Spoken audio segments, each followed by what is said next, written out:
Leasehold, freehold, what is the difference? Hi, I'm Manda Walker, the mortgage coach. I believe that everyone has a right to own their own home, property, whatever you'd like. Today, I'm going to be talking about freehold and leaseholds. Now, normally when people look at freeholds, they think of it for houses, not normally flats. I have come across a situation where there was a house and it was actually a leasehold. It was a new build, so you do have to check the documentation, but it's always good to know. There are freehold flats out there as well, so always check the documentation. When you're going to view a property, check that with the estate agent. Now, what is the difference? Now, a freehold, not only do you own the property once you've purchased it, but you own the land as well. And there aren't any sort of service charges, ground rent, or anything along those lines. You literally own it whole and free. So that's what that means. When it comes to a leasehold, with a leasehold, it will have amount of years on it. Now that is really, really important, and it can determine the price of the property. I remember the first property I ever purchased, it had 68 years on the lease, and I didn't realise. And I purchased the property at a really discounted price. And then 2 years later, when I went to remortgage, I couldn't remortgage because they said it was that there weren't enough years left on the lease. So I had to organise a mortgage where you extend the lease and remortgage at the same time, which worked out in the end, but it was still quite a lot of a headache. So please, please, please check the lease.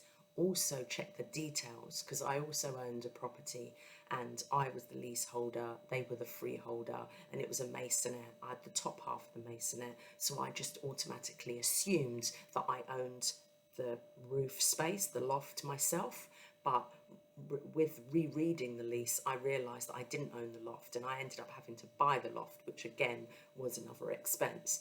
So I'm hoping by talking about all the pitfalls of what I've got through, you guys will actually not go through those. But in simple, just to summarise, a freehold, you own the property and the land. The leasehold, you just own the property, you don't own the land. The freeholder owns the land. So depending on the type of property and your lease, there may be certain charges that come up on a monthly, quarterly, annual basis. Now, for example, if you're in a block, there's a lot of communal areas, like the stairs and the garden area. So then you are paying to actually upkeep that. So the service charges can be quite high.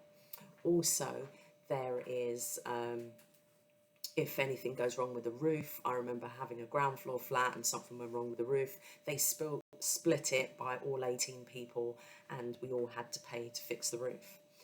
Depending on how old the property is, when I first started with one of my properties, it wasn't that expensive, the service charge. But as the property got older and more things went wrong with it, it did actually increase in price. So that covers the service charge. It can be upkeep of the grounds, the garden area, it can be the stairs. If you've got lifts, it can be maintenance for that. I've also seen situations where people buy the right to buy, and I'm not putting you off right to buy because I think it's a great policy, but something for you to be aware of. If you're in a block and you're the private owners and then there's the council owners, if, like, for example, they decide that all of your windows need changing, then you have to pay to change the windows. Obviously the council tenants won't have to pay because they're council tenants, but you'll have to pay for yours, and sometimes a little bit more depending on your lease and on what you've agreed to pay. So always look at the lease. Other situations will be, as I said, the length of the lease. Now, normally you'd like it to be over 100 years. And if it's less than that, then you can, and I have done a mortgage before on a purchase where you extend the lease at the same time as purchasing it, as long as you've talked to the freeholder and they're happy to do that. Now, this can work out to be a lot cheaper because, as we all know, properties have a tendency to increase, and when you're assessing the value of the lease extension, it's tied into the value of the property. So that's where I got stung when I bought my first property, because the lease, by the time I extended it 2 years later, the property had actually doubled in value, which was great because I had all this equity. But then, you know, I actually had to pay nearly 3 times more for the actual lease extension than I would have had to pay if I'd done it on purchase.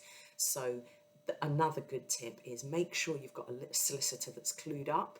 My solicitor, he didn't even ask if I could extend the lease at the same time. He didn't even check that the lease was short. So I know I should have checked it myself, and I know now, but as a first time buyer, you do rely on, you know, I didn't have a mortgage advisor at the time to sort of give me tips and tricks. I just went directly to the bank. My solicitor wasn't very clued up, and I didn't do the research. So, you know, I failed on 3 points. So it's good to have, you know, a mortgage advisor that knows their stuff, that has possibly bought property as themselves, and that kind of thing. So you know they've done a lot of mortgages, they've done it for a while. Definitely have a solicitor that knows the ins and outs. Get a referral from your mortgage broker or from somebody else, and get a solicitor that knows their stuff, knows how to read a lease properly, knows what peppercorn means, and things like that. Peppercorn basically means nil value. Now, if you own a flat and it's freehold, you may have trouble getting a mortgage for it, but the best way to do that, I wouldn't say get around this, but the best way to help assist with the smoothness of remortgaging or even purchasing it in the first place is to get a lease on it. Now, I know it sounds weird because you've got the freehold. Why would you want a leasehold as well? But because you're the freeholder of the flat, you can get a lease for 999 years at nil value, because you're not going to charge yourself, are you? So then you can purchase the property based on the 999 years leasehold and kind of leave the freehold in the background. And then that way, the banks are a lot more comfortable. Banks are a lot more comfortable with houses that are freehold and flats that are leasehold. It's just the way it is.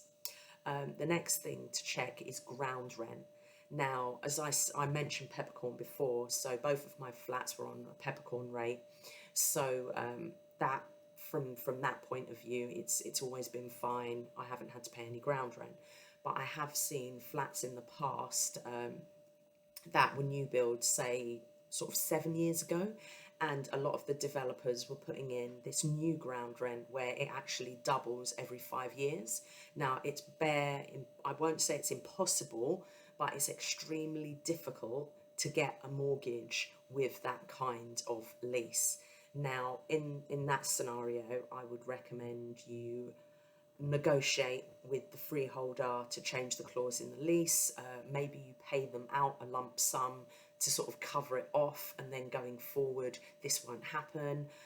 There are ways and means, but you just need to negotiate, but you shouldn't have to.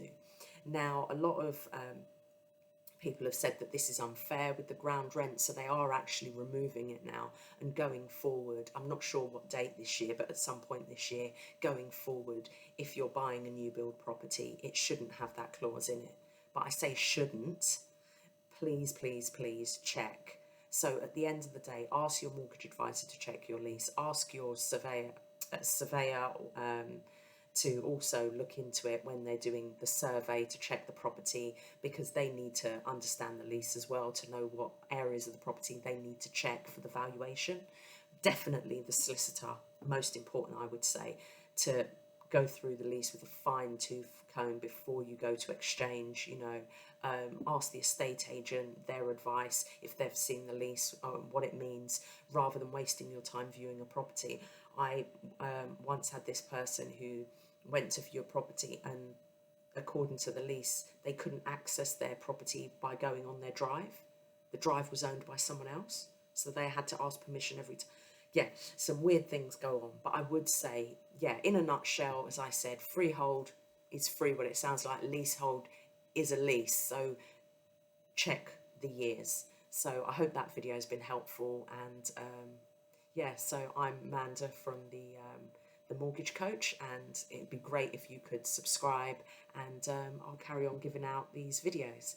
If you've got any comments or you would like anything else, any other topics for me to talk about, please feel free to put it in the chat, and I will work through my list of content and add that on and talk about it at a later date. Take care. Thank you.